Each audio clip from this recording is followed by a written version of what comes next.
Hockey is a great sport. Screw that, it's the best sport in the world. And in the past couple years, we have seen some great video game adaptations of it ever.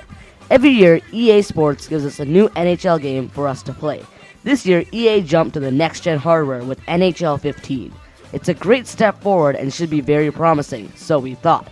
The question is, was NHL 15 another great NHL video game, or just a $70 roster update? Mike Emmerich, and the atmosphere is a little different for this game tonight.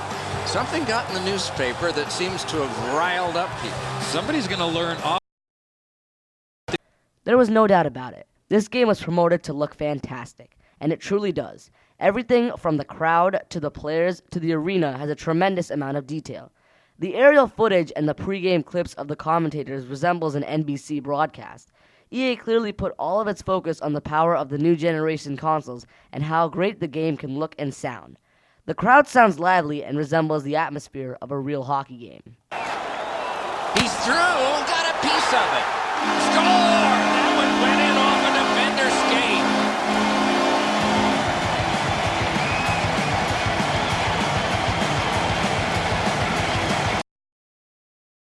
EA also included real-life commentators such as Doc Emmerich, Eddie Olczyk, and Ray Ferraro to analyze the play. Their commentary at times is untimely and not very accurate. Doc Emmerich barely sounds like how he does in his NBC broadcast, and none of his freakouts are captured in the game, such as his famous That aside, NHL 15 is very pleasing to the eye, and it takes a simple push of the pause button and the instant replay to marvel at its beauty.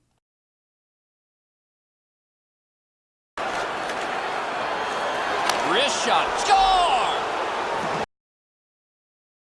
Although NHL 15 looks great, that's just about where the positives stop for this game. When it comes to gameplay, there's not much to talk about, as most of the game modes we've seen in previous iterations of the game are nowhere to be found. But let's talk about the few game modes that were found in this game. Let's start off with the new Superstar Skill Stick. EA describes this as, now all the tools of an NHL superstar are in your hands. The revolutionary skill stick has evolved to give even more control to the player, featuring an intuitive right-stick control scheme that is easy to use, but also packed with depth. Now the skill stick seems to be a step in the right direction. Now in NHL 15 you can deke while skating, which is more realistic. But the problem with that is that it feels the same no matter which player you're using. It would feel the same if you were using Sidney Crosby or Brandon Prust. The hands category really means nothing in this case, because the differences are so slight it barely affects anything at all. Let's move on to Be a Pro. For Be a Pro, I don't have much to say. It's flat out disappointing. The first thing that struck out to me is that they changed the name from Live the Life to Be a Pro, meaning that all the changes from NHL 14 were taken away, as well as one thing that made Be a Pro fun, the ability to sim to your next shift. Now all your shifts are decided when you want them, giving you unrealistic stats. You're also always a first liner. There are no AHL games, you just get immediately drafted and play on the first line. And that's not fun at all. GM mode. Be a GM has always been a great mode to play. It allows you to simulate being an actual GM in today's NHL. Out of the box, NHL 15's GM mode was missing a key component to building a team, and that was the entry draft. The CPU picked your players for you, giving you no control over which players you draft. On the main hub, you can simulate only one game at a time, so to simulate multiple games, you have to go into the calendar, and the worst part about it is that it doesn't even show you your leading scorers or your team record. You just have to guess. And for being a next-gen game, the simulation is slower. That's ridiculous. In NHL 15, it seems that the only finished game mode is Hockey Ultimate Team, and for good reason, because it makes them the most money. Now, we're only going to talk about the off-ice product for now, because the on-ice product ties in with the overall gameplay.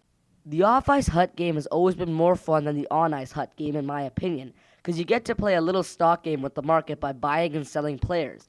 In NHL 15, though, that has been ruined, as most fairly good players that would go for thousands of coins on old gen will only go for around 500 in next gen, so it's not even worth it. The only players in the game that go for something are superstars, special cards, and legends. Anything else won't go for much, and that really takes away from HUT. Allowing players to get good cards easy is nice, but allowing players to get really good cards for cheap isn't. Let's talk about overall gameplay. Now, an occurring theme in the NHL franchise is that the AI is bad. Well, EA, good job. You certainly kept that trend going. The AI is very badly programmed and doesn't resemble true-to-life decision-making at all. It doesn't matter if it's hut or play now, they play terribly and they take away from the game. The more you play this, the more you wish this game had EASHL. Speaking of EASHL, here's a list of other game modes taken away from NHL 15. The Shootout, OTP, 94 mode, Live the Life, no player editing, and no regular season mode.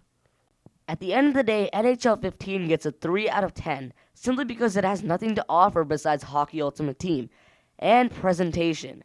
At the start of the video, I said, was NHL 15 another great NHL video game or just a $70 roster update? Well, it's safe to say that it is a $70 roster update. Case closed. Don't buy this game. Just wait for NHL 16. Hopefully, it's a lot better.